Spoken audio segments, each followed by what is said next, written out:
Should I start? Welcome to the Right Side Up. We're honored to have you. I am your host, Danielle Strickland. I am your other host, James Scholl, and I am back in England for a couple of days with a bad laptop and bad sound, so I will say even less than usual, you are welcome. James, is there a really English way to say that? That was like very direct, but like, could Oh, you give hello. us an English? I'm going to be a little bit more dainty than usual. Yes, thank you. Thank you very much. That's what I was looking for. That was not very Englishy. Okay. We're honored to have with us as a guest Dr. Jemar Tisby, a historian, author, speaker, prophetic voice, calling the church to be a more faithful witness in this season. I've been looking forward to this for a while, and thanks for fitting it in. His books, The Color Compromise, How to Fight Racism, The Spirit of Justice, True Stories of Faith, Race, and Resistance, have done a lot of good, and I have benefited from them as well as many people that I know. Today, we're going to talk about powers and principalities. That's what we've been on about in this season, and the unseen forces that shape nations and how in our world, and how racism functions not only as a social problem, but as a spiritual one. And I can't wait to dive in. So welcome, Dr. Tisby. I wonder if you might want to help us know how you got here. How does one become a prophetic voice in a national framework? Well, thank you so much for inviting me on the show. Glad to be here on the right side up. My journey into racial justice was one of necessity. I'm a Black American who came to the Christian faith in the context of white evangelicalism. And contrary to what folks might think, I had a largely positive experience in my early years. This is high school. This is when, we're searching for our place to belong, for a peer group. I largely found that in the youth group, the white evangelical youth group that I was part of. But what I noticed was, to the extent that I ever felt some sense of exclusion or being on the margins, it often had to do with issues of race. And the conclusion I've come to over time is it's not that people were calling me the N-word or saying, "Oh, you have a different skin color, you can't play with us." It was nothing as overt or simplistic as that. The way it came through was not in what was said, but in what wasn't said. Not in what was done, but in what was left undone. So it was as if race, issues of culture, systemic injustice, all of that disappeared within the church doors or the gymnasium where our youth group met, right? It just wasn't on the radar. But for me, living every single day, walking out of the house, it was a clear and present reality. And so there was this massive silence around this critical part of my identity and experience that having to do with race that simply wasn't addressed in church, or to the extent that it was minimized. It was a colorblind approach, which is very harmful in many ways because you turn a blind eye to the issues that are happening, and it's easier to pretend as if they don't exist than to deal with them. So it was in the context of that high school, then into college. That was an interesting theological context. A Protestant at a Catholic university, University of Notre Dame. I'm also getting into this very fundamentalist conservative branch of theology called Reformed theology, not the sort of Dutch Reformed kind, the sort of Southern Presbyterian kinds, Southern meaning pro-slavery back in the day. And then, Yeah, I'm not a fan.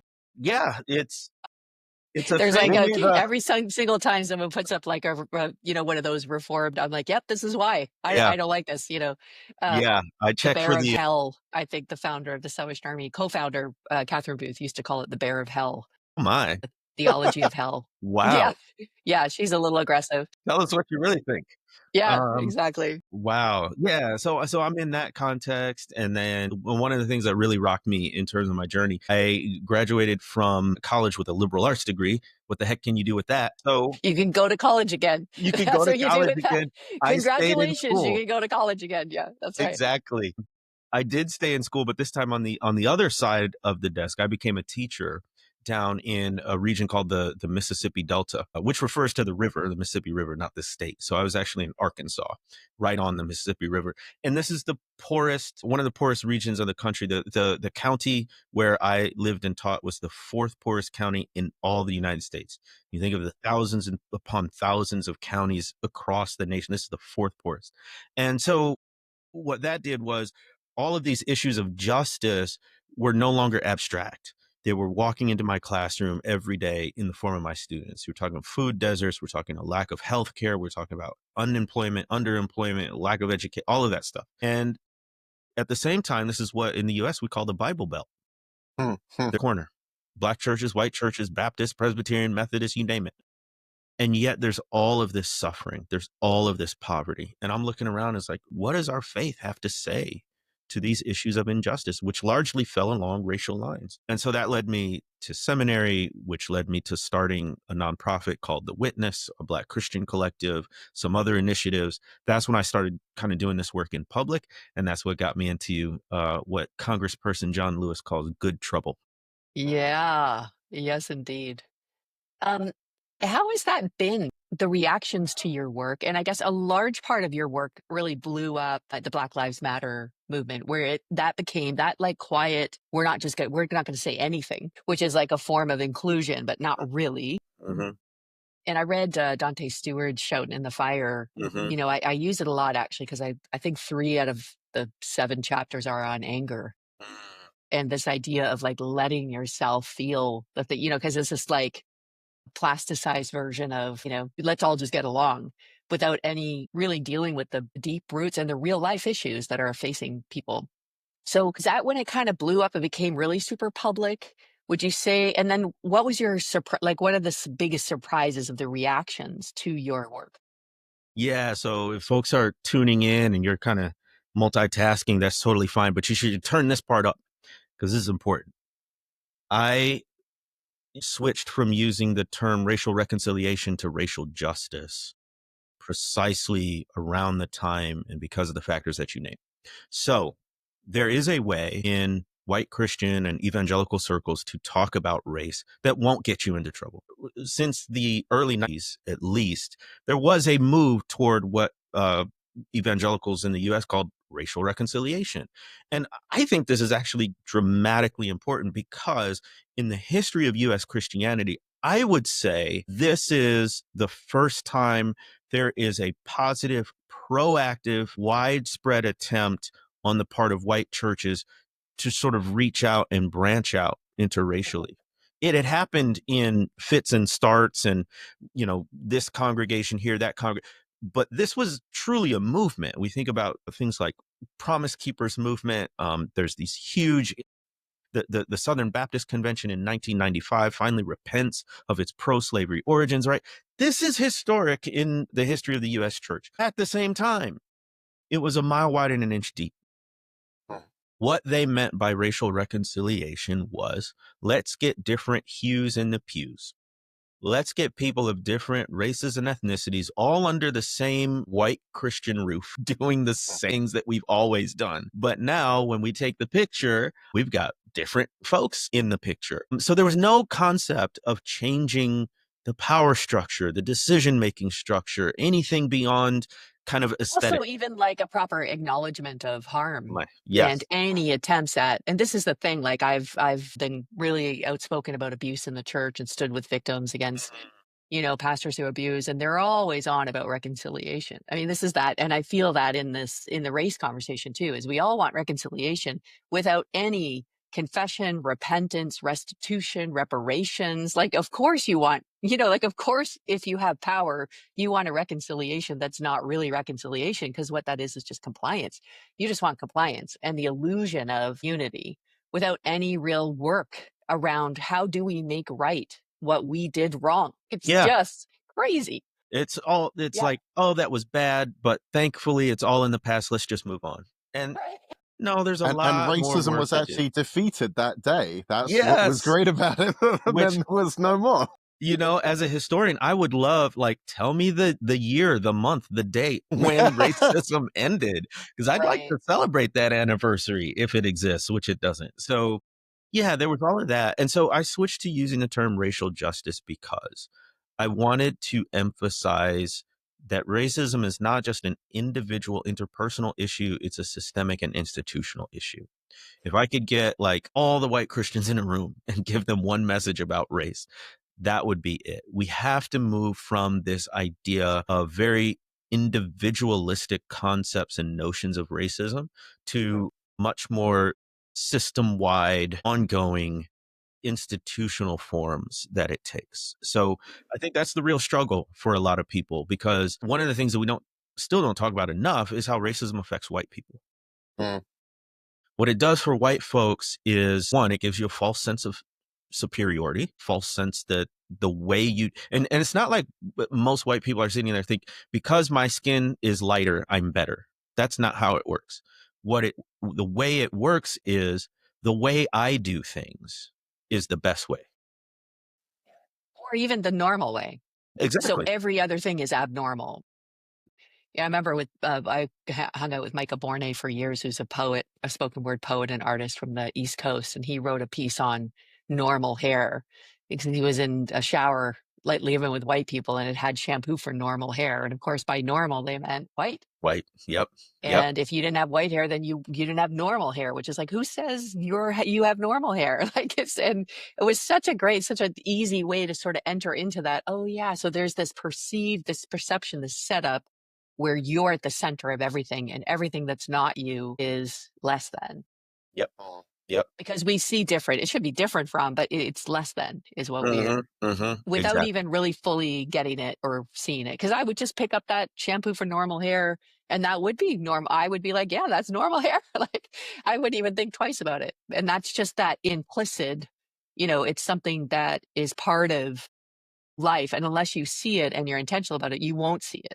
That's part of the problem. We should acknowledge the reality here, which is in the 1950s, the United States was about 90% people of European descent.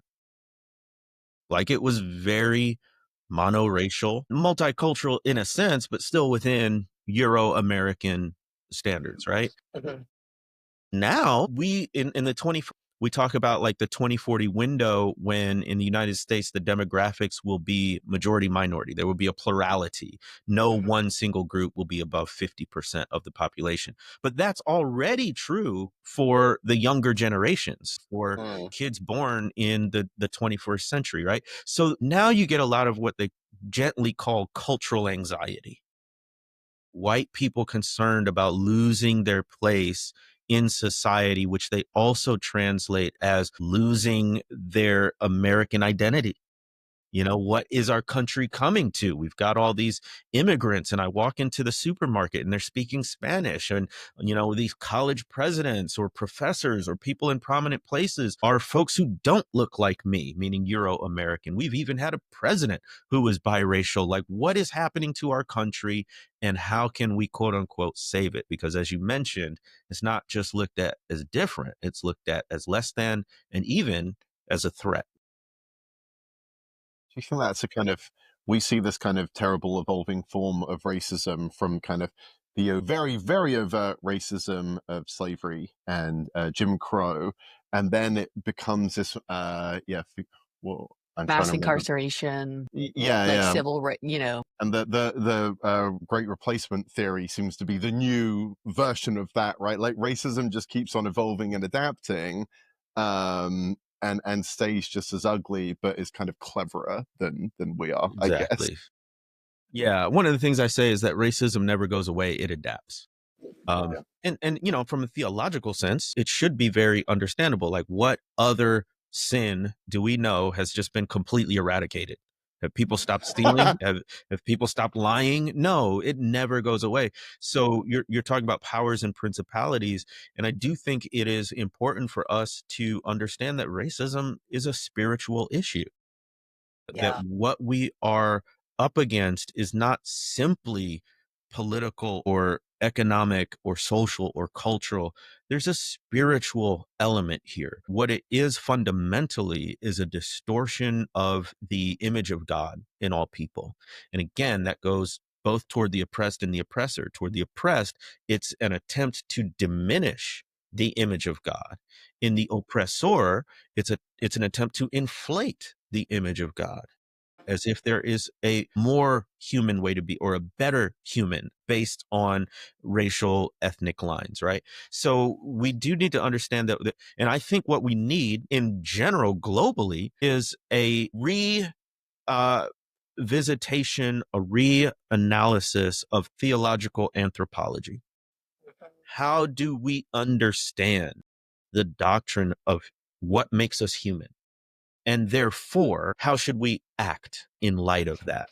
And we need to apply that to all these various different issues, which in my context has to do with immigration, has to do with race, of course, has to do with climate, has to do with a host of issues that are very sort of first century specific.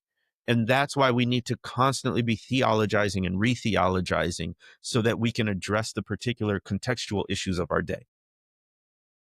Yeah, I've been working my way through The Christian Imagination by Willie Jennings.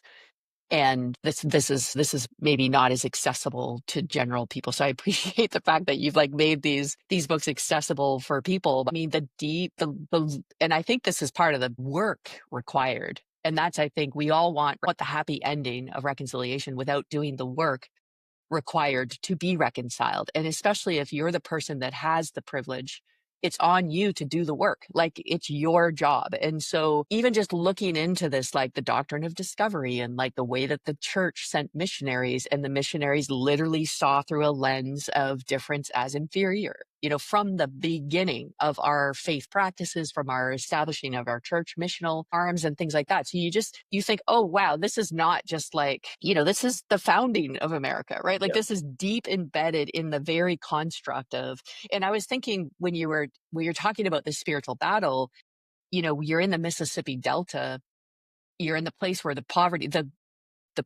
and the systemic racism is so on display, and you're at the place where the church is supposed to be the most prominent, and these things don't go together. And well, or they do go together, and that's even more frightening. How much do you think, we're at this place in history where the white evangelical church, and actually Latina, like the evangelical church in America is really a big part of the voting bloc that got Donald Trump with his agenda. Um, and I mean, in Canada, we're watching these things unfold. Of course, I have friends working in immigration all over America, and we're all dumbfounded watching these guys with masks on, literally taking people off the street for speaking out again. I mean, we're just like horrified over here going like, how did this happen? How much of how did this happen is not surprising based on the foundation and the lack of critique of how we even did church. Like how much of this is just where the road goes in terms of a lack of critiquing of American evangelicalism? The root determines the fruit. If Mm, you look at the mm. origins of Christianity in the United States, you're right. None of this is all that surprising. It is the logical conclusion of the seeds that were planted all the way back in the 15th century. So you mentioned the doctrine of discovery. What this is, theology, we like to think of it as like we read the Bible, we develop a theology, and then we live accordingly. Typically it's the complete reverse, right? We find a way that we want to live and interact and approach the world. Then we go back and justify it with a theology from the Bible, right? So that's what's happening with things like the doctrine of discovery, which is like, hey, actually, we want to go out, conquer these lands, extract their natural resources, enrich our own nation, our own elite of the nation. And we want to say it's God's will. So let's go back and let's try to figure out how to say To that, do that, you right? know? So we're going to save the savages, Exactly. but Yeah. really what we're doing is just expanding our own power. It's colonialism, imperialism, extractive capitalism, all of that stuff. And we have this all the way back in Christopher Columbus's journals from the 40s. He's looking at indigenous people that he encountered and said, they seem smart. They should make good servants. Doesn't appear they have any religion. So we should be able to convert them. Right? Imagine, think about that calculus right there, right? Mhm. He's not coming with an attitude of curiosity. What can we learn? from these folks? How can we consider them equals and share? He's saying, they're smart enough to serve us. We can train them. And he's also saying, well, clearly they're blank slates. They have no cosmology, no spirituality. So we should be able to easily inscribe upon their blank slates Christianity, our version of Christianity, right? Well, if that's the start, the trajectory is rather predictable as it unfolded. So then you get something like race-based chattel slavery, which of course was justified in reverse, because a lot of people say racism or slavery was America's original sin. And I say slavery is America's original symptom, and its original sin is greed. Right. Because that was the goal of slavery was, in a capitalist system, you want to maximize profit, minimize loss. Well, you look at anybody's budget, the biggest expenditure is salaries, wages, benefits. And so the easiest way to increase your bottom line is to cut that, or better yet, you don't pay your laborers at all. And that's what was happening with race-based chattel slavery. And then you back it up and say, oh, well, there's this curse of Ham. There's this idea that God separated the races. This is by divine order. And so we're not going to go against the word of God. This is just Right. where Black But people that's belong. all. So you're like, that's just theological, like scapegoating. Like you've created these theologies in order to justify this thing because it's about the Exactly. bottom line, which is greed. Yep. Could you speak just for a couple of minutes, because I know this is quite new to some people, about the curse of Ham, because this is really key to understanding a lot of this. I know you're something of an expert, so Yeah. Looking back on it now, it's really hard to understand how anyone would have bought into this. But again, what they were buying into was the profit motive. And then, oh yeah, by the way, this is how God intended it. So the curse of Ham goes, This is a major teaching. yes, And people believe this and they continue to believe this, really. They say it a little less out loud, I think, now, because it's less, but this was like a major teaching, which got us in some terrible places. Okay. terrible places. So yeah, Tell us about it. from this passage in Genesis where Abraham is gets drunk, is seen by his sons, and Noah, Noah. sorry, Yeah. is Yeah. drunk No, and it's seen okay. by his sons, and there's this curse pronounced upon Canaan. Cursed be Canaan, right? And his descendants, and a servant to his brothers he shall be, right?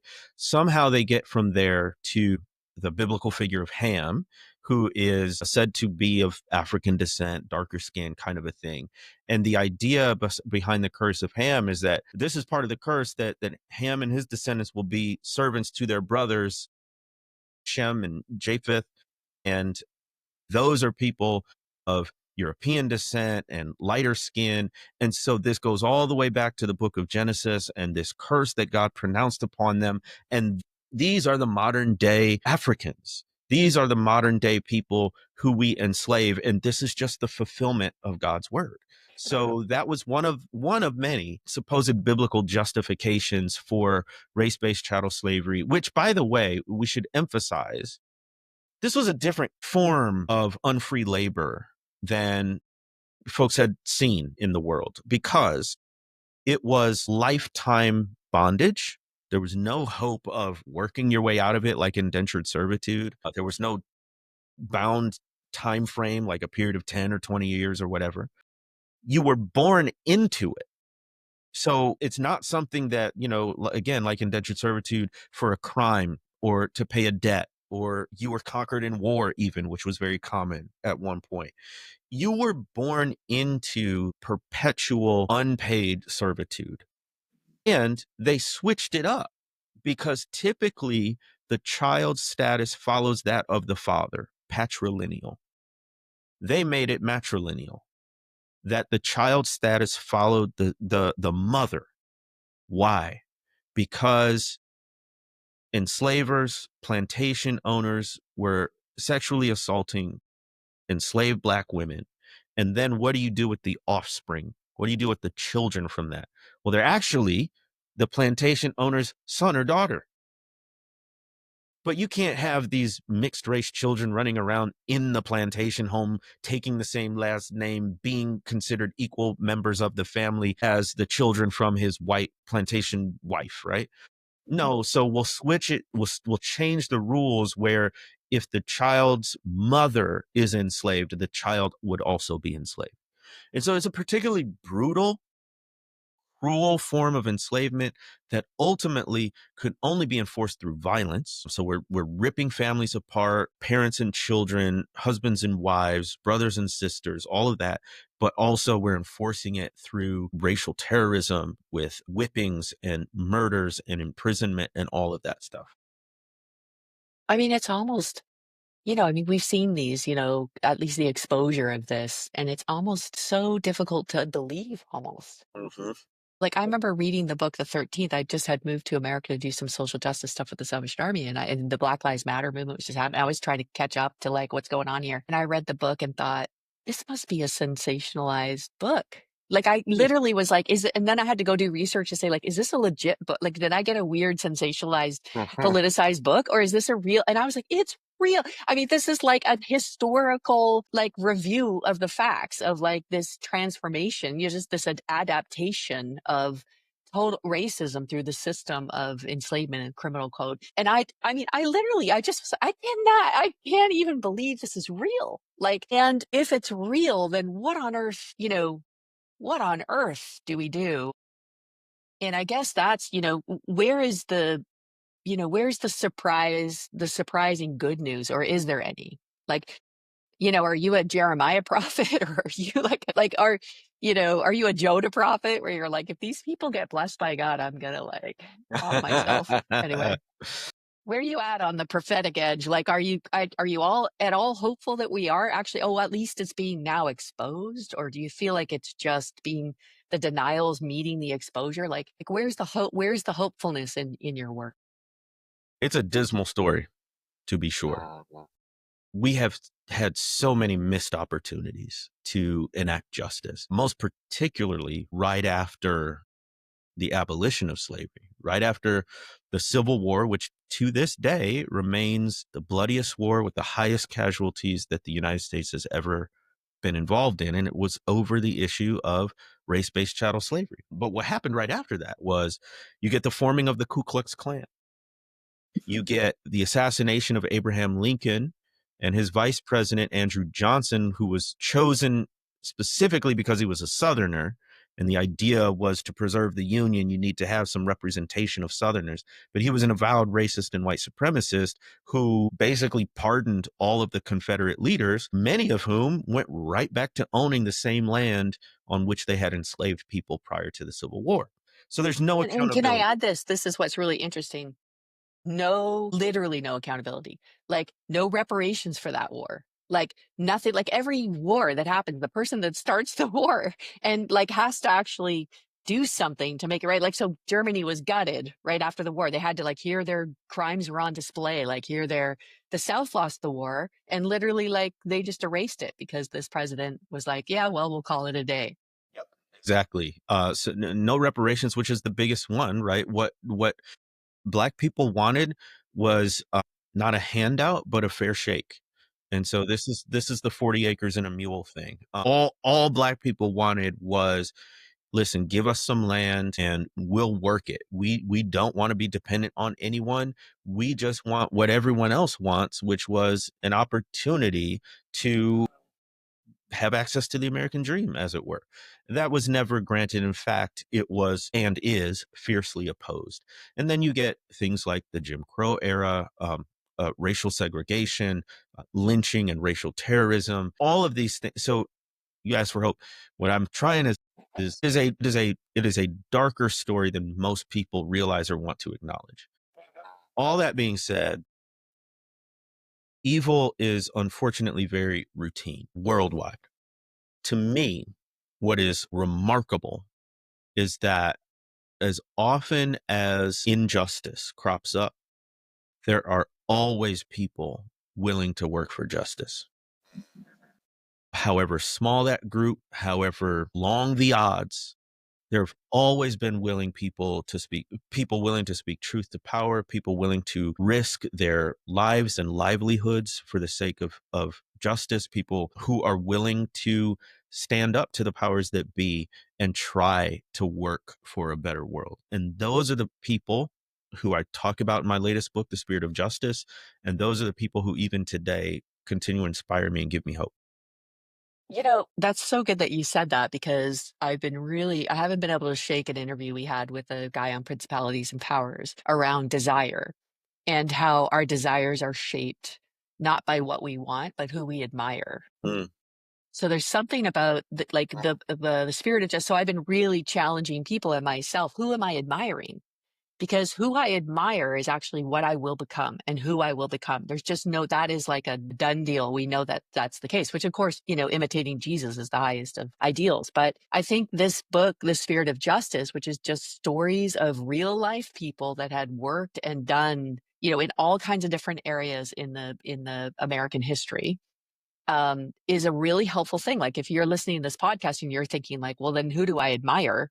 Because I feel like you're going to, and that's how, we explain people like Trump getting elected is we've been admiring celebrity, getting rich. We've been admiring power. We've been admiring white people, whether or not we say it out loud or not, you get what you admire. And then you become what it is that you admire. And so books like this, I think, are just so key because we should be learning from people that we really want to be more like. That's what we should be giving our time to. And so I love this is so helpful because you have some greats in there, like some very common greats. You got Harriet Tubman. I don't know that there's a greater example of a Christian, at least in my life, and I just read a book, a biography on Harriet Tubman that was written by somebody that was not a Christian.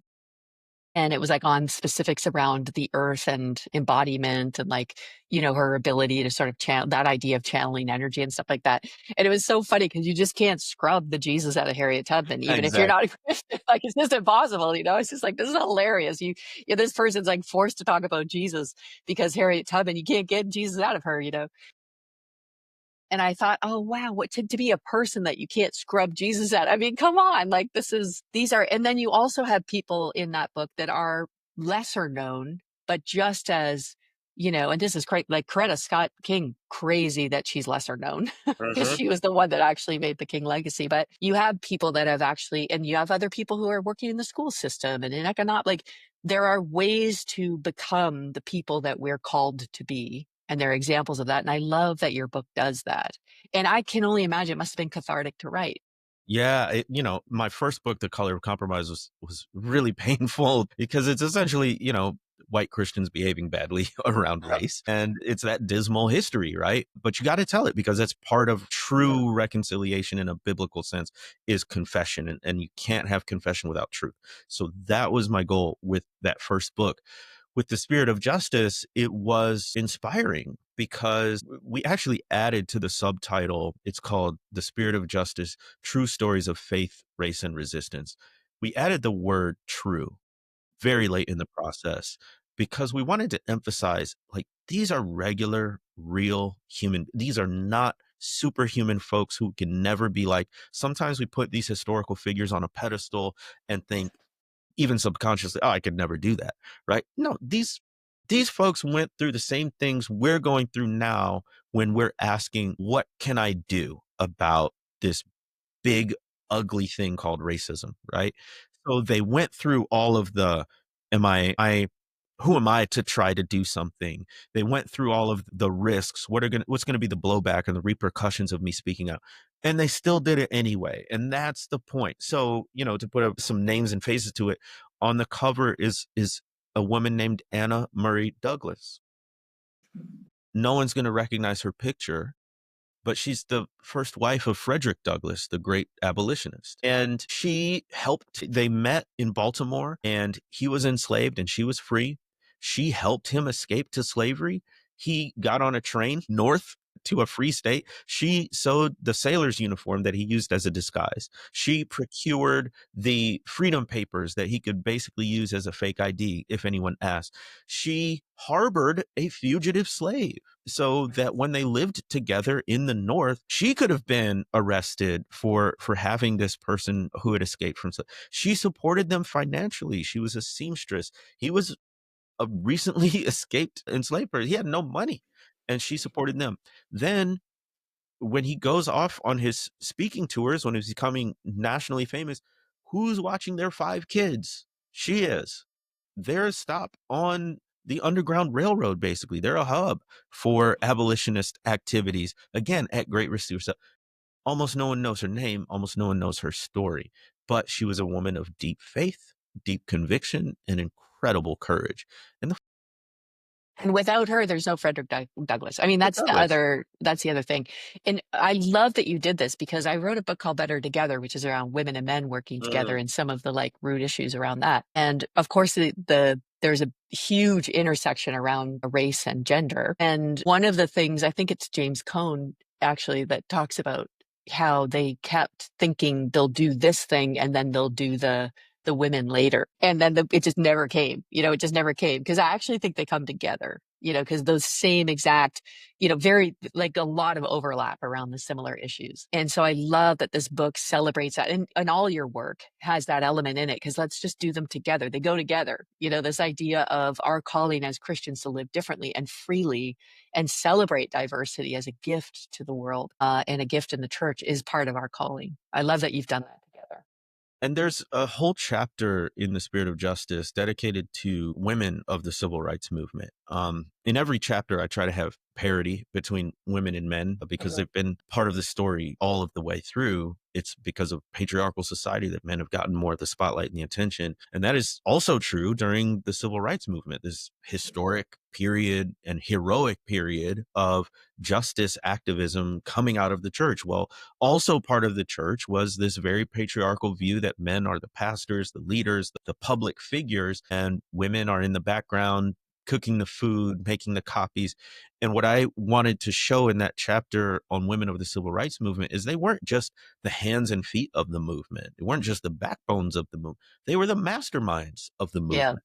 Yeah. So much of the innovation, of the tactics, of the strategy came from various women in the movement, whether Coretta Scott King, who was an activist in her own right before she met Martin Luther King Jr., was also a professional class operatic singer and sort of, put that career aside to work with King. Others, I love the story of Unita Blackwell, who most people haven't heard of, but she is a Black woman who became the first Black woman mayor of a town in Mississippi, a teeny tiny town, but she did great things from paved roads to plumbing. And she was the recipient, like one of the coolest just historical tidbits about her. She was the recipient of one of these prestigious awards they call the MacArthur Genius Grant. People like Ta-Nehisi Coates have been recipients of that. And it's this great award. It's this unrestricted, like $500,000 that you get. She says, when I got that money, I went out and bought myself a Cadillac. Be human. And of course, you get boatload of money. Yeah, get yourself a new car, even Right. as you are working doing these historic firsts as someone inspired by faith and justice. So it's all over the place. And we're long overdue to, as men, get the heck out of the way, make sure that women are equal partners in this work of justice and get the credit they're due. Mm. I think Yeah. one of the great lies of the day is that, well, I'm just one person, I can't do anything, and I love how you are tackling that head on.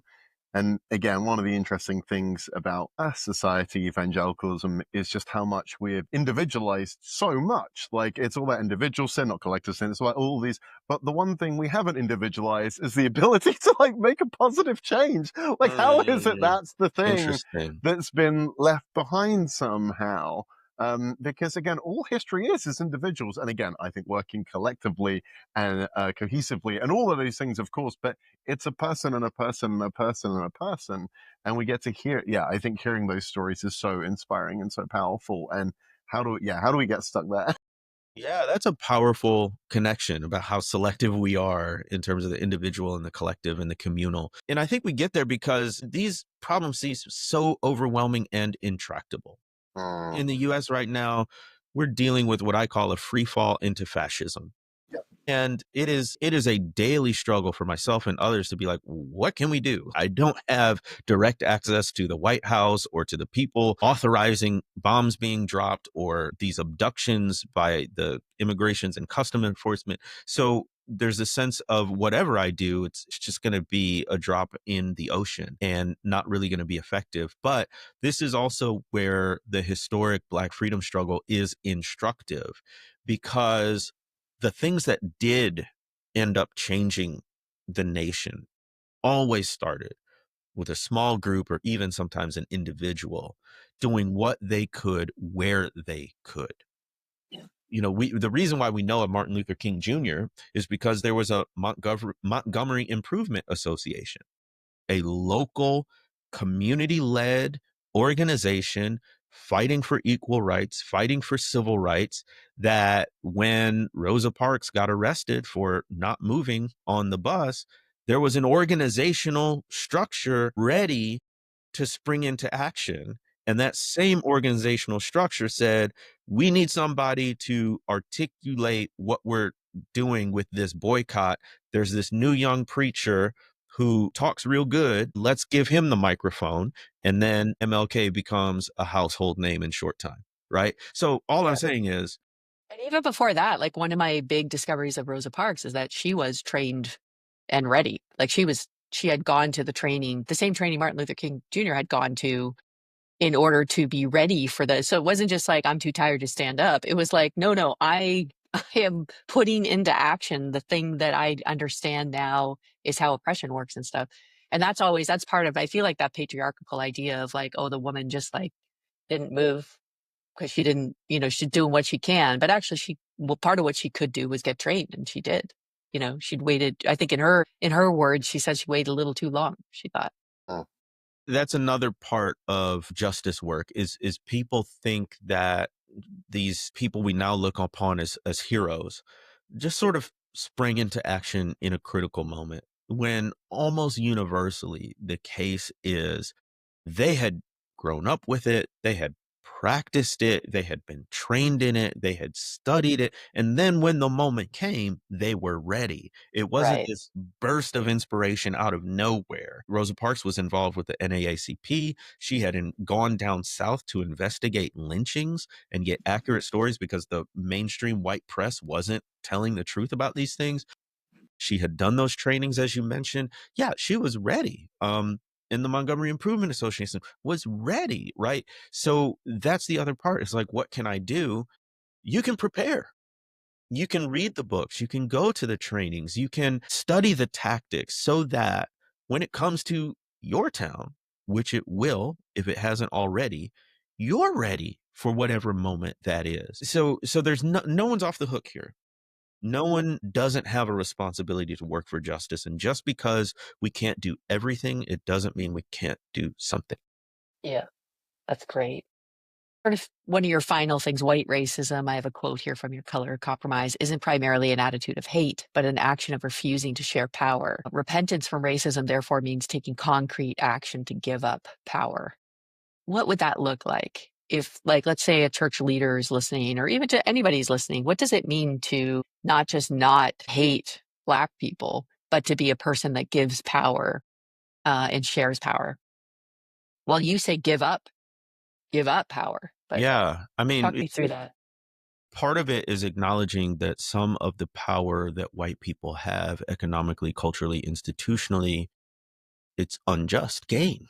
Power they shouldn't have, but that they've taken by force and through injustice. We talked about reparations before.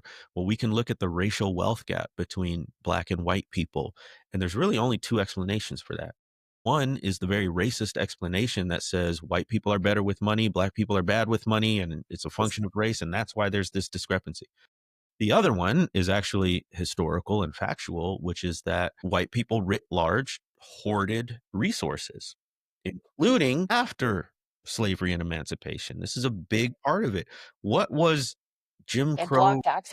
blocked access to any, so you in neighborhoods and house loans and financial institutions refusing to give grants or, on and on it goes, right? Yeah, I mean, that's what Jim Crow segregation was ultimately about, was about keeping resources within white communities and excluding those resources from Black communities. Jim Crow came tumbling down, legally speaking, not necessarily because of the separate racial part, but because the 1896 Supreme Court decision, Plessy v. Ferguson, said it had to be separate but equal. Mhm. And so the case was argued on the fact that separate was unequal, so that the Black schools, Black communities, Black whatever weren't getting equal resources as the white ones. And so that's part of what enshrines this inequality in so many different areas. So we do have to contend with those gaps and discrepancies. Yeah. Yeah.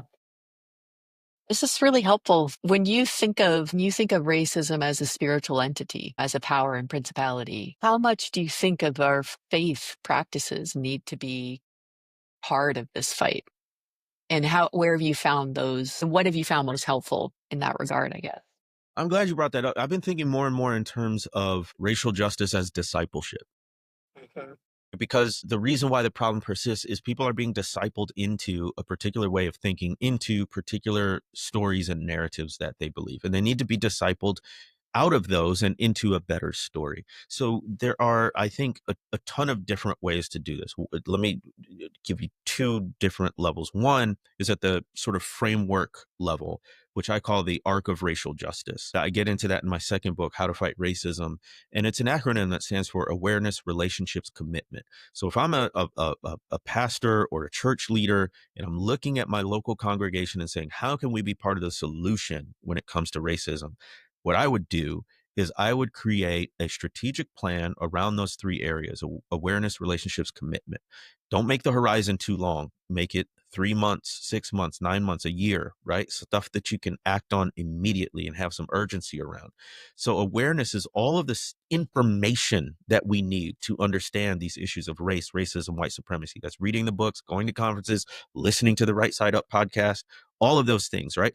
Come up with your curriculum. Be strategic about it. What issue do you want to delve into?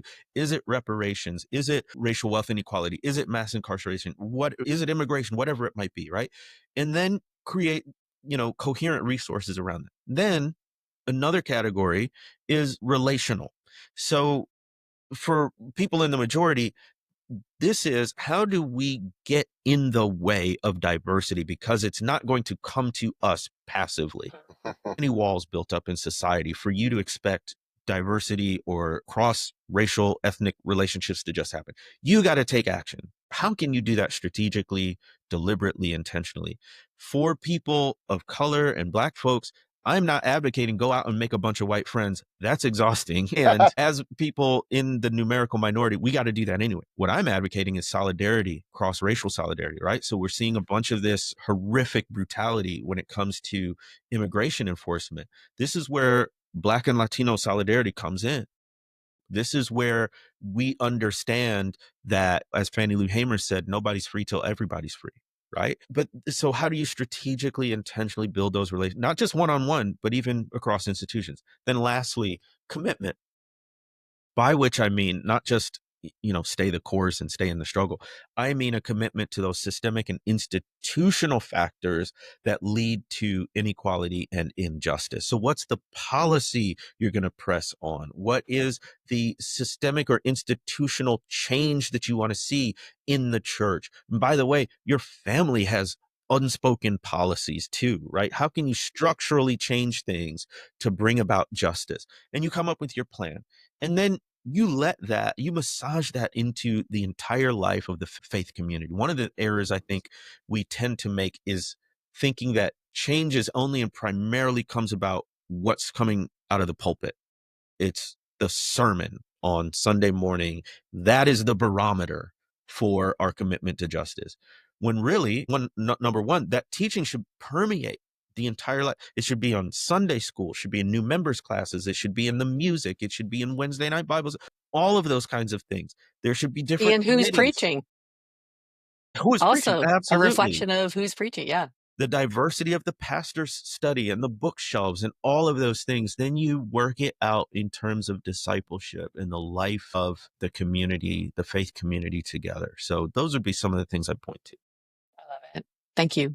Thanks for all the work that you're doing. Thanks for being a prophetic voice right now. Thanks for saying the truth out loud. We love it. It's been nourishing my soul.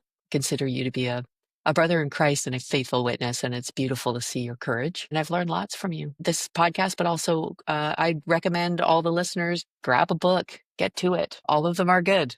Check out, Thank you have you. a podcast as well. And I think you've just shifted. Tell us a little bit about where people can listen to you and learn from you more. Yes, thank you. The best way to find my latest writing and thought is at my Substack, jemartisby.substack.com. It's a top 10 Substack in the history category. I'm linking the past and the present, history and headlines. I just had an article about premillennial dispensationalism and literal Good. interpretations of prophecies in the end times and how that is affecting Yeah. U.S.-Israel international relations. So, you know, one of the things historians say is that everything has a history. And so that's what I try to bring forth on my Substack. I'm also on Instagram at Jemar Tisby, and I would love for you to follow my ranting and raving there. Done. I've And already done it, but encouragement and everybody hope. else get All there. good and good things. Good things. That's right. Thanks so much. And may God help us as we navigate a beautiful future. Yeah. Reflect a little bit of heaven. It's all laid out for us, everybody. It's all laid out. God couldn't be clearer. I'm believing that we have the best is yet to come. Thank you so much.